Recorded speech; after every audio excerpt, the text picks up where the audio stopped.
വഴികളെയും പിതാവിനും പുത്രനും പരിശുദ്ധ റൂഹായ്ക്കും സ്തുതി, ആദ്യം മുതൽ എന്നേക്കും തന്നെ. ആമേൻ.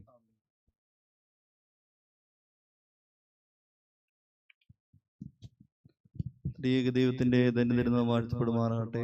കർത്താവിനാൽ അനുഗ്രഹിക്കപ്പെട്ടവരെ,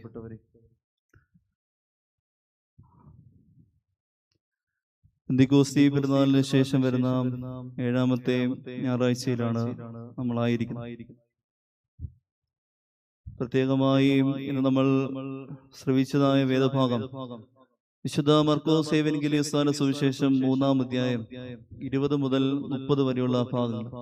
വിശുദ്ധ മർക്കോസ് എവൻഗേലിയോസ് സുവിശേഷം 3-ാം അധ്യായം 20 മുതൽ 30 വരെയുള്ള ഭാഗങ്ങൾ. ക്രിസ്തുവിന്റെ ജീവിതത്തിൽ ക്രിസ്തുവിന് ഏറ്റവും വേദനാജനകമായി അനുഭവപ്പെടുന്ന ഒരു സംഭവത്തെയാണ് ഇന്നത്തെ വേദഭാഗത്തിൽ പ്രത്യേകമായിട്ട് രേഖപ്പെടുത്തി. വിവിധ സ്ഥലങ്ങളിലൂടെ തന്റെ സുവിശേഷം പ്രചരിപ്പിച്ച് ക്രിസ്തു സഞ്ചരിക്കുമ്പോൾ തന്റെ സ്വന്തം പട്ടണത്തിൽ എത്തിച്ചേരുകയും അവിടെ ഒരു ഭവനത്തിലായിരിക്കുകയും അവിടെ രോഗികളെ സൗഖ്യമാക്കുകയും സുവിശേഷം അറിയിക്കുകയും ഒക്കെ ചെയ്യുമ്പോൾ തന്റെ ബന്ധുക്കളായ ആൾക്കാർ തന്നെ ക്രിസ്തുവിനെ പറ്റി പറയുന്നത് അവന് ഭ്രാന്ത് പിടിച്ചു എന്നുള്ളതാണ്. അവന് ഭ്രാന്തനാണ്, സ്വന്തം കാര്യങ്ങൾ നോക്കാതെ മറ്റുള്ളവരുടെ കാര്യങ്ങൾ നോക്കി നടക്കുന്ന ക്രിസ്തുവിനെ പറ്റി രേഖപ്പെടുത്തുന്ന അവരുടെ സാക്ഷ്യം. നമ്മുടെ ജീവിതയാത്രകളിൽ പലപ്പോഴും നമ്മുടെ കാര്യങ്ങൾക്ക് വേണ്ടി മാത്രം നമ്മൾ പ്രാധാന്യം കൊടുക്കുന്ന ഒരു കാലഘട്ടത്തിലാണ് നാം ജീവിക്കുന്നത്. ഞാൻ എന്ന് മാത്രം ചിന്തിക്കുന്ന ഒരു സമയം. അത് കുടുംബത്തിലുള്ളവരെ പോലും ചേർത്ത് പിടിക്കുവാനോ ഉൾക്കൊള്ളുവാനോ മനസ്സില്ലാത്ത വ്യക്തികൾ പലപ്പോഴും നമ്മുടെ ഇടയിലുണ്ട് എന്നുള്ളത് സത്യം. ഞാൻ മാത്രം മതി എന്നുള്ള രീതിയിൽ, എന്റെ കാര്യങ്ങളെല്ലാം കൃത്യമായി നടക്കണം എന്നുള്ള രീതിയിൽ ചിന്തിക്കുന്ന ഒരുപാട് ആളുകൾ നമ്മുടെ ഇടയിലുണ്ട് എന്നുള്ള ഒരു യാഥാർത്ഥ്യം. അവിടെ ക്രിസ്തു ഈ സുവിശേഷത്തിലൂടെ പ്രത്യേകമായിട്ട് രേഖപ്പെടുത്തുകയാണ്, എനിക്കപ്പുറമായി എന്റെ ചുറ്റുപാടുമുള്ളവരും എന്റെ ഒപ്പമുള്ളവരുമാണ് എനിക്ക് വലുത് എന്ന് മനസ്സിലാക്കി കൊടുക്കുവാൻ തക്കവണ്ണം ഈ സുവിശേഷ ഭാഗം പ്രത്യേകമായിട്ട് രേഖപ്പെടുത്തും. ഇവിടെ ആദ്യ ഭാഗത്ത് പറയുന്നത് അവന് ഭക്ഷിക്കുവാൻ പോലും സ്ഥലമില്ലാത്തതുപോലെ അത്രമാത്രം ആളുകൾ അവന്റെ ഒപ്പം കൂടിയിരുന്നു, അവന്റെ ചുറ്റുവട്ടവും ആയിരുന്നു എന്നാണ്. നമുക്കറിയാം, നമ്മുടെ ജീവിതത്തിൽ പ്രധാനപ്പെട്ട ഒന്നാണ് ഭക്ഷണം എന്ന് പറയുന്നത്. അത് വെടിഞ്ഞുകൊണ്ടുള്ള എന്തോ നമ്മൾ അതൊരിക്കലും സ്വീകരിക്കുവാൻ തക്കവണ്ണം തയ്യാറാകാത്ത ഒരു കാലഘട്ടത്തിൽ ക്രിസ്തുവിന്റെ ഈ ചിത്രം നമുക്ക് വലിയൊരു ആത്മബലമാണ്. എനിക്കപ്പുറമായി എന്റെ കൂടെയുള്ളവരെയും എന്റെ ചുറ്റുപാടുകളെ നോക്കുവാനും കരുതുവാനും അവരെ ചേർത്ത് പിടിക്കുവാനുമുള്ള ഒരു മനസ്സ് നമ്മുടെ ജീവിതത്തിൽ ഉണ്ടാക്കിയെടുക്കണം എന്നുള്ളതാണ് യഥാർത്ഥമായ ലക്ഷ്യം. ഇവിടെ പലപ്പോഴും നമ്മുടെ ചുറ്റുമുള്ളവർ നമ്മളെ ഭ്രാന്തന്മാരെന്ന് വിളിച്ച് അധിക്ഷേപിക്കുവാനുള്ള സാധ്യതകളുണ്ട്. നിങ്ങൾക്ക് ഭ്രാന്തുണ്ടോ, ഇത്രമാത്രം മറ്റുള്ളവർക്ക് വേണ്ടി ജീവിക്കുവാൻ എന്ന് പലപ്പോഴും നമ്മളെ അധിക്ഷേപിക്കുവാൻ തക്കവണ്ണം ഇടയാണ്.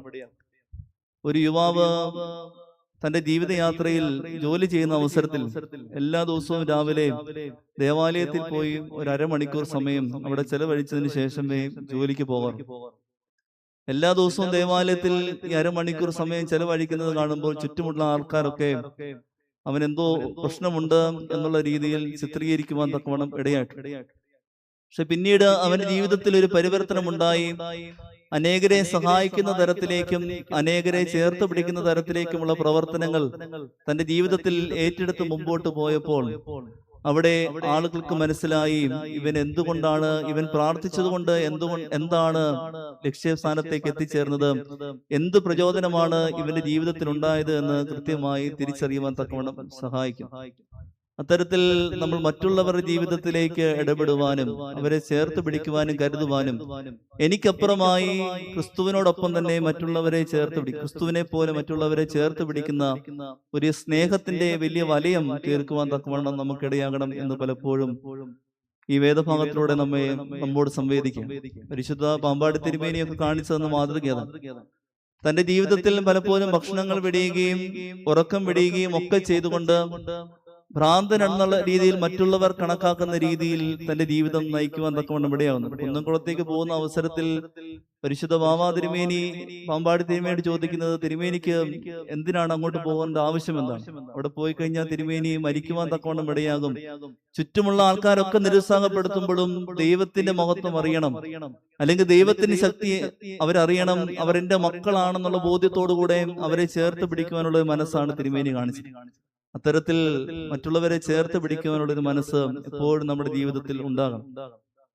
ഇവിടെ ഭ്രാന്തരെന്ന് അധിക്ഷേപിക്കുകയും വേദപണ്ഡിതന്മാർ ഇവന് ബേസബേലുണ്ട് അല്ലെ സാത്താനുണ്ട് എന്ന് പറഞ്ഞ് അധിക്ഷേപിക്കുകയൊക്കെ ചെയ്യുമ്പോൾ ഒരിക്കലും തളർന്നു പോകാതെ മുമ്പോട്ട് പ്രവർത്തിക്കുവാനാണ് ക്രിസ്തു ഏറ്റെടുത്ത് മുമ്പോട്ട് പോകുന്നത്. നമ്മുടെ ജീവിതത്തിൽ പലപ്പോഴും പരിഹാസങ്ങളും നിന്ദകളും ഒക്കെ കേൾക്കുമ്പോൾ നമ്മൾ ഏൽക്കുന്ന ഉത്തരവാദിത്തങ്ങൾ ഉപേക്ഷിച്ച് മറ്റു പലതിലേക്കും വീണുപോകുന്ന സാഹചര്യങ്ങൾ പലപ്പോഴും ഉണ്ട്. നമ്മളെ വേദനപ്പെടുത്തുകയും നമ്മളെ മോശക്കാരായി ചിത്രീകരിക്കുകയും ചെയ്യുന്ന സമയങ്ങളൊക്കെ, ആ കാലഘട്ടങ്ങളൊക്കെ നമ്മൾ ഒന്ന് ഒഴിഞ്ഞു മാറുവാൻ തക്കവണ്ണം ശ്രമിക്കുന്ന ഒരു ചിത്രീകരണം, ഒരു ജീവിത രീതി പലപ്പോഴാണ് നമുക്കുള്ളത്. പക്ഷെ ക്രിസ്തു അവിടെ അങ്ങനെയൊന്നൊരു ജീവിത രീതിയല്ല. എന്താണോ തന്നെ ഏൽപ്പിച്ചിരിക്കുന്ന ഉത്തരവാദിത്വം, ദൈവം തമ്പുരാൻ തന്നെ ഏൽപ്പിച്ചിരിക്കുന്ന ഉത്തരവാദിത്വം, പിതാവാൻ ദൈവത്തിന്റെ ഉത്തരവാദിത്വം, അത് കൃത്യമായി തന്റെ ജീവിതത്തിലൂടെ നിറവേറ്റുവാൻ തക്കവണ്ണം ക്രിസ്തു ഈ ഭാഗത്തിലൂടെ തന്റെ ജീവിതത്തിലൂടെ നമ്മളെ വരച്ചു കാട്ടുകയാണ്. ഈ വേദഭാഗത്തിന്റെ അവസാന ഭാഗത്തേക്ക് വരുമ്പോൾ അവിടെ പ്രത്യേകമായിട്ട് ക്രിസ്തു രേഖപ്പെടുത്തുന്ന ഒരു കാര്യമുണ്ട്. നിങ്ങൾ എന്തൊക്കെ ചെയ്തെങ്കിലും അതിനെയൊക്കെ തമ്പുരാൻ ക്ഷമിക്കും. പക്ഷേ പരിശുദ്ധ റൂഹായ്ക്ക് വിരോധമായി നിങ്ങൾ ചെയ്യുന്ന പാപത്തെയും ഒരിക്കലും തമ്പുരാൻ ക്ഷമിക്കത്തില്ല എന്ന് പ്രത്യേകമായിട്ട് രേഖപ്പെടുത്തിയിട്ടുണ്ട്. എന്താണ് ഈ പരിശുദ്ധ റൂഹായ്ക്ക് വിരോധമായ പാപങ്ങൾ എന്ന് പലപ്പോഴും ചിന്തിച്ചു പോകുന്നുണ്ട്. ക്രിസ്തുവിനെ യഥാർത്ഥമായി തമ്പുരാനാണെന്ന് മനസ്സിലാക്കാതെ, അവൻ ദൈവമാണെന്ന് മനസ്സിലാക്കാതെ മുമ്പോട്ട് പോകുന്ന ജനങ്ങളെല്ലാം പരിശുദ്ധാത്മാവിന് വിരോധമായി പാപം ചെയ്യുന്നത്.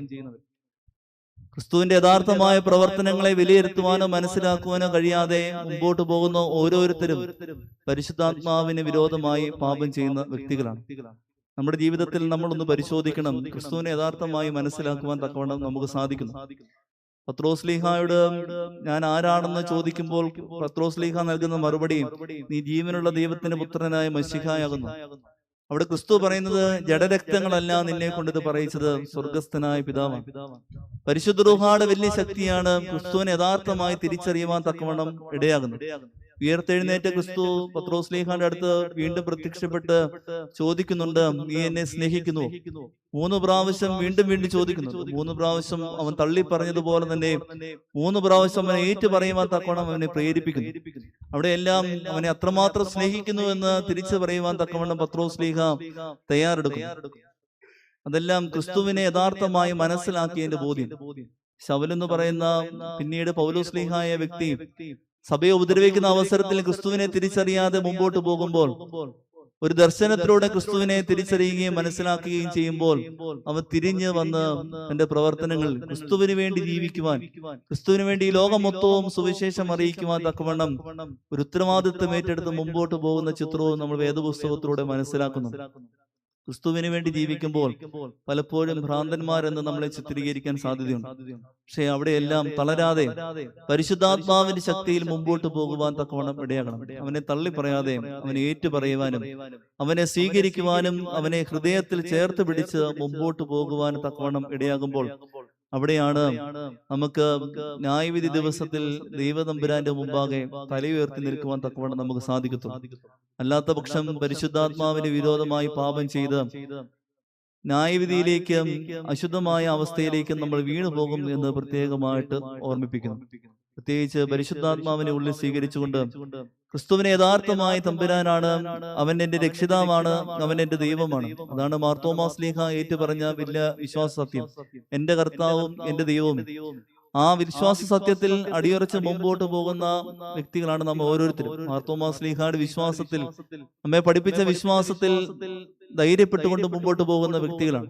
അവനെ യഥാർത്ഥമായി കർത്താവും ദൈവവുമായിട്ട് മനസ്സിലാക്കുവാനും ഹൃദയത്തോട് ചേർത്ത് പിടിച്ച് മുമ്പോട്ട് പോകുവാനും നമുക്ക് സാധിക്കുമ്പോൾ നമ്മുടെ ജീവിതത്തിൽ അനുഗ്രഹം ഉണ്ടാകും.